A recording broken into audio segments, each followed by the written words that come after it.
Welcome to Not Milk Never Milk. Subscribe if you're lactose intolerant. You start by verifying essentials.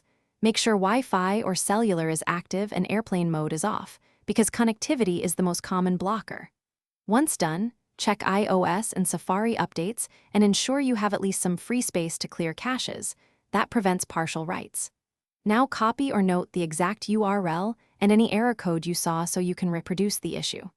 These steps let you act precisely and avoid wasted troubleshooting later. Next, clear the browser state. Open Settings, clear Safari history and website data, then force quit and relaunch Safari. This removes stale cookies and redirects. After that, temporarily disable content blockers, VPN apps, and any custom DNS settings because those intervene with site certificates and headers. If the site remains blocked, go to Settings General Reset Network Settings. This reestablishes DNS and TCP/IP cleanly. Make sure to reconnect to your network and try the site again to check progress. To finish, verify whether the problem is browser-specific by opening the site in Safari private mode or another browser app. This isolates profile issues. If you can reach the site, sign out and sign back in or reset your password to refresh access tokens.